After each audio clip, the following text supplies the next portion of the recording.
Bienvenidos a Cruce de Palabras por Telesur. Soy Luis Hernández Navarro y para conversar de los 50 años de la muerte en combate del comandante Lucio Cabañas Barrientos, está con nosotros un personaje histórico, don Pedro Martínez Gómez, autor de un libro clave para entender la naturaleza y los alcances de ese movimiento. El libro se llama Brigada Campesina de Ajusticiamiento desde la trinchera Partido de los Pobres. Don Pedro, muchas gracias por estar con nosotros en el programa. Gracias por invitarme también. Don Pedro, ¿qué te llevó a escribir este libro?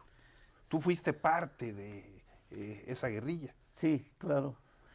Incluso del movimiento democrático que desembocó en el despegue del embrionario grupo guerrillero. Yo quiero decir que yo no pensaba escribir y publicar no sé, por cuestión de modestia tal vez, porque pues siempre me ha gustado el perfil bajo. Entonces, por discreción también y por seguridad. Sí, entonces, pero yo empecé a guardar mis notas de la guerrilla y yo pensaba hacer un material y enviarlo ahora por la vía de internet a compañeros sobrevivientes, a compañeros conocidos de organizaciones y hasta ahí llegar. Sin embargo, cuando empiezo a seguir las publicaciones, pues me llamó mucho la atención, porque en algunos, en la mayoría, pues hay deformaciones de la historia, muchas deformaciones, y a veces como yo leí una conversación, no me acuerdo de los dos tomos del libro que se publicaron sobre la guerrilla, como una conversación entre, y voy a mencionar el nombre porque pues este tipo pues está a la derecha, Mario Ramírez Salas, que estuvo allá, que fue del grupo de la Liga Comunista 23 de septiembre que salieron de allá. Una conversación con otro personaje, pero una especie de burla, o sea, sintiéndose ellos pues los superiores en la cuestión teórica y todo esto, y que allá pues se veían cosas diferentes por el medio campesino y todo esto. Por otro lado, lo que también me llamó la atención es uno que ya murió y que estuvo también con nosotros y escribió un libro que se llama Guerras Secretas. También, y eso fue todavía más deformado. Entonces, y así, incluso una cita de ese libro la retoma Glockner en un libro que se llama Años Heridos. Y me parece, pues, no sé, incorrecto, porque una persona que escribe y todo y no investiga, entonces me parece que pues, no es para valorar esa obra. Y uno que conoce los hechos, pues así, y así sucesivamente fui viendo publicaciones. Entonces transcurrieron los años y pues ya tenía todo el material y decidí armarlo y ya empezar a escribir. Yo siento que el libro rompe con varias cosas que no se sabían, principalmente sobre el secuestro de Figueroa, de los que discutimos. El secuestro de Figueroa, para nuestras audiencias que están en otros países, fue una operación de la guerrilla donde tomaron prisionero al que era el candidato a gobernador del Partido Revolucionario Institucional, ¿no? Un cacique de lo peor. Sí, era de la casta caciquil de lo más reaccionario. y que era de una familia que incluso tuvo que ver mucho con la derrota de Zapata. Toda esa casta tuvo mucho que ver con con la traición a Zapata. Incluso Figueroa mismo en la discusión esa dijo que solo así lo podían agarrar, porque se le reclamó eso. O sea, el descendiente de aquellos lo dijo claramente ahí. Por eso, como digo, yo lo que escribí, creo que nadie lo tiene. Y solo yo sé cómo se discutió el caso Figueroa y cómo tuvimos una serie de fallas, de tal manera que eso fue la debacle de la guerrilla. Entonces, por eso yo dije, voy a escribir ese libro. Y como abundé mucho, por eso salió pues, bastante. Ajá. Entonces, esa situación pues me llevó a aclarar. Yo siento que aclaré muchas cosas. Y por eso mismo el libro está siendo muy requerido, porque en Atoyac, por ejemplo, hay gente que se dedica a escribir. Atoyac, de donde era... De donde era Lucio Cabañas. Ahí hay muchos que empezaron a escribir también, a hacer videos, y yo los veía y decía, bueno, pues, ¿por qué no investigan? Ahora todos los que tienen la posibilidad de escribir en Atoyac tienen todas las fuentes. En la sierra hay sobrevivientes todavía de las comunidades que sufrieron la represión, que sufrieron el maltrato cuando reunían a las personas, los soldados. Entonces les he dicho, tienen todo aquí. Hay gente que se traslada aquí para andar investigando y le cuesta más trabajo. Incluso hay sobrevivientes. Hay algunas mujeres sobrevivientes, incluso del rescate de Figueroa. Y entonces, pues yo dije, no, pues tengo que escribir, tengo que hacer algo que tenga impacto. Sobre la cuestión del 18 de mayo, de la confrontación que hubo, también he encontrado una serie de datos incorrectos. Y que hay gente que se aferra a que así fue. Que es prácticamente el inicio del levantamiento, cuando se internan a la sierra. Sí. Lucio no era el tipo violento que en los mítines provocara, sino que Lucio pensaba todavía en la libertad política, en la libertad democrática, porque de hecho no había un proyecto. Todo era el mitin. Para Lucio el mitin era el arma principal, porque todo lo deforman los que escriben. Entonces, él todavía tenía la confianza en que se podían ganar reivindicaciones democráticas por la vía democrática, por la vía de la libertad. Entonces, por eso no había ningún proyecto. Por eso cuando parte el pequeño grupo que acompaña a Lucio, pues no había que empezar, aún cuando se había hecho un trabajo político amplio, se empezó a hacer talacha todavía. La gente de inmediato empezó a apoyar con alimentos, con llevar recados, con comprar enseres para la protección de la gente que estaba en la sierra y para vigilar, digamos, por dónde se movía el enemigo. Toda esa colaboración fue desde un principio. Era emocionante ver cómo se iba a las comunidades y se reunía la gente en las canchas, allá en la sierra. En las canchas de básquetbol. En las canchas de básquetbol.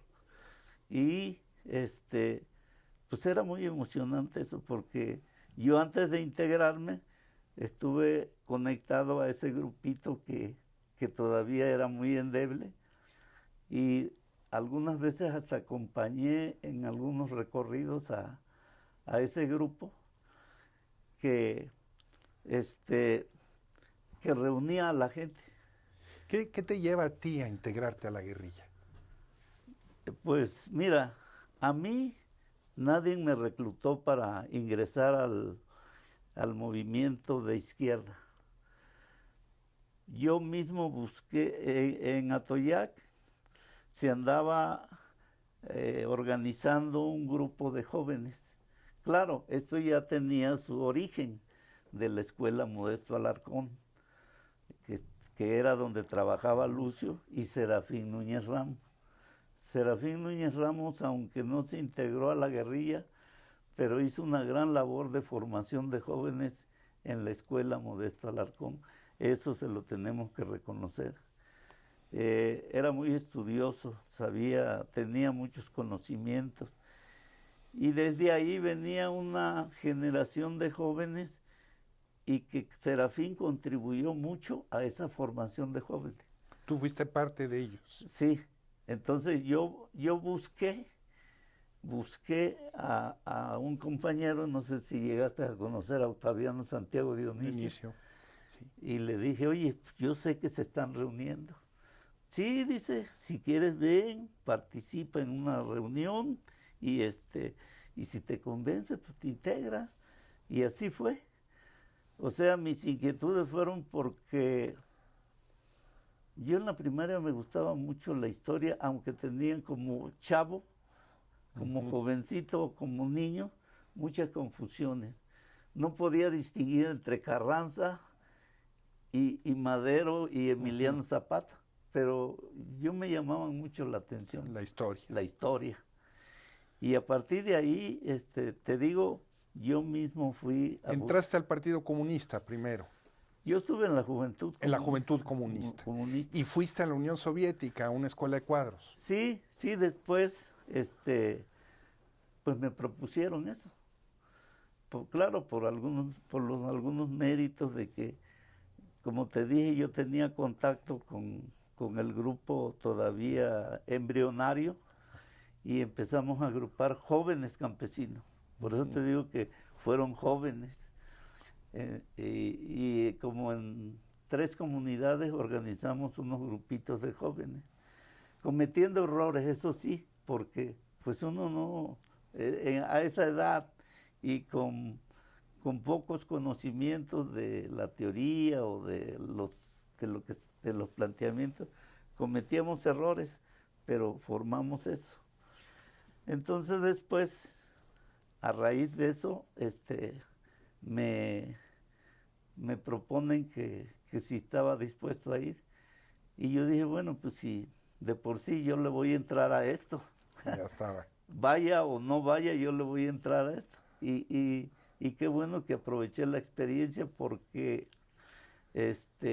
algunos les propusieron y le tuvieron miedo. Ajá. De salir del país. Tú no. No, yo les dije, yo sí me voy. Tenemos que hacer una pequeña pausa. Si nos permites. Sí. Amigos, amigas, vamos a una pequeña pausa. Regresamos en muy breves instantes.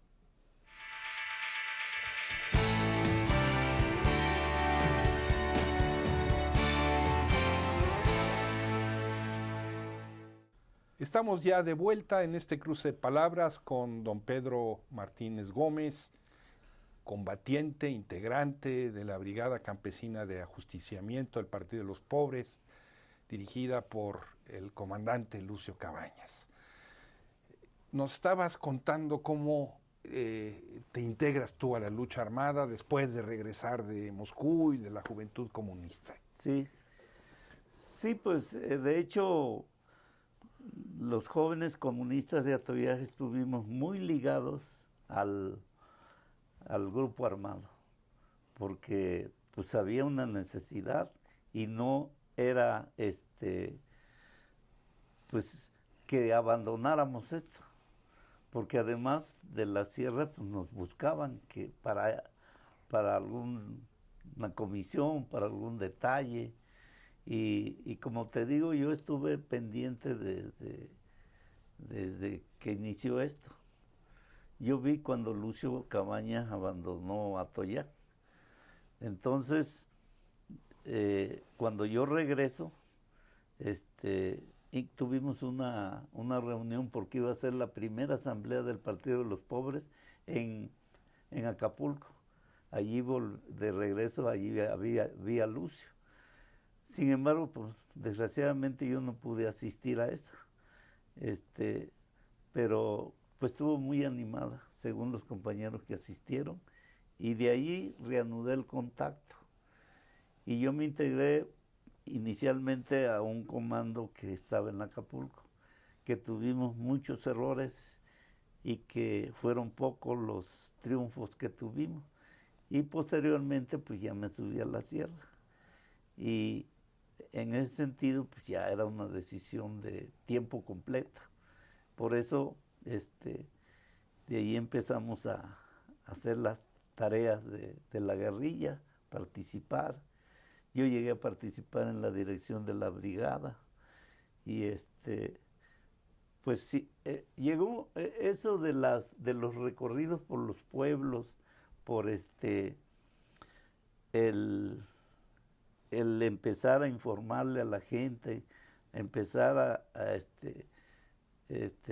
a plantearles qué era lo que se pensaba de un movimiento guerrillero, aclararles todo eso, pues eso yo lo considero como la primera etapa que fue bastante importante.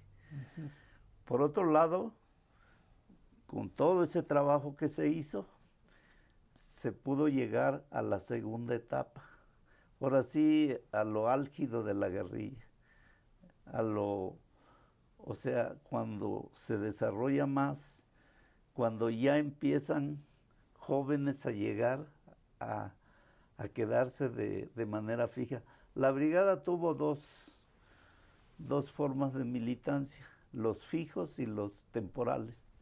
Entonces, por lo menos ya estaban llegando gente temporal por 2 meses y algunos pues ya se quedaban fijos. O los que se iban por cumplir 2 meses, después regresaban. Y así de esa manera fue creciendo la brigada en su segunda etapa. En esta segunda etapa de desarrollo, fue cuando hubo la necesidad de poder atacar al ejército. Las emboscadas. Las emboscadas. Precisamente como una respuesta de que pues ya estaba la represión. Y pues algunos campesinos pues, nos decían, bueno, ¿y ustedes cuándo van a atacar al ejército? Y no se diga la militancia. Y fue cuando se realizaron las 2 victoriosas emboscadas que nos dejaron material bélico, armas ya de las que traía el ejército, y enseres y muchas cosas que pudimos obtener. Entonces, de allí fue un crecimiento vertiginoso de la guerrilla. Más jóvenes ingresaban, más jóvenes, y dentro de ese periodo, pues se hizo la segunda asamblea, que también en la sierra, que también fue exitosa. Por otro lado, pues teníamos más contacto con la población, aún con la represión, porque al principio no había represión así de manera sistemática. Todavía el ejército era poco el que se concentraba en Atoyac, solamente los 18 de mayo. Y podíamos moverlo, pero ya con la segunda etapa ya era más complicado. Y entonces ya podíamos tener sus campamentos lejos de las comunidades y al principio no, porque el grupito a veces iba hasta las casas de los campesinos a comer. Entonces después había que estar en campamentos y fue creciendo la brigada hasta que llegó un momento que éramos como 40 elementos. Cuando éramos como 40 elementos, uno de los grandes trabajos que hicimos fue hacer un recorrido por la Sierra de Coyuca, tierras nuevas. Entonces, porque antes nada más era el movimiento de la guerrilla en la Sierra de Atoyac y algo por la Sierra de Tecpan. Pero ese recorrido por la Sierra de Coyuca fue importantísimo, porque la gente nunca la habíamos tratado y parecía que ya habíamos estado por ahí como nos trataban. Recorrimos muchas comunidades, recorrimos lugares que lamentablemente era la gran miseria de la población y como que nos veía como la posible instancia que pudiera liberar el país. Nos veía como con futuro. Una guerra del pueblo. Una guerra del pueblo. Entonces, sobre la represión, nosotros íbamos avanzando en los pueblos y el ejército atrás, hasta que llegó un momento, y también llevamos la idea de que en la primera oportunidad había que hacer una emboscada. Esa era la idea también, y que nos persiguiera. Pero hasta que llegó el momento que se hizo una emboscada por allí, por la Sierra de Coyuca, por un lugar que se llama la Hierba Santa. Aunque ya no fue lo mismo, porque el ejército, conforme iba avanzando, el movimiento también él iba aprendiendo. Por ejemplo, soldados que llegaban de Oaxaca o de Sonora, pues no conocían la sierra, pero después la iban conociendo y ya no querían ir en transporte por carretera, sino esa vez iban caminando. Entonces así fue más complicado. Rompiendo el monte. Combatirlos y recoger armas. ¿Por qué? Porque eran muchísimos, como unos 400 por una brecha. Entonces pues no fue posible, pero sí se le hicieron baja. Fue lo que llamábamos emboscadas de desgaste, porque pues, se les daba y no se podían recoger armas, o sea que nomás los desgastábamos. Así, mucho de esto viene planteado en el libro, en detalles. Por eso yo a los que les digo, léanlo pacientemente y van a ir entendiendo todo el proceso que se dio y desde luego los errores que cometimos. ¿Cómo era Lucio Cabañas? Pues él era bajito. Un gigante bajito. Ajá. Y pues yo te daré una descripción de Lucio. Para mí Lucio, a pesar de que en el libro se ven muchas diferencias, pero no eran con el fin de tener pues, problemas de, como te dijera, pues así contrapuntearnos y llegar al extremo. Entonces, pero Lucio era un hombre valiente. Lucio era un hombre que tenía grandes virtudes, pero claro, también defectos.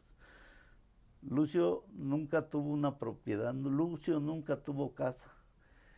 Algo que recuerdo muy bien lo que decía, que en Ayotzinapa les planteaba a sus compañeros, ¿para qué vamos a estudiar?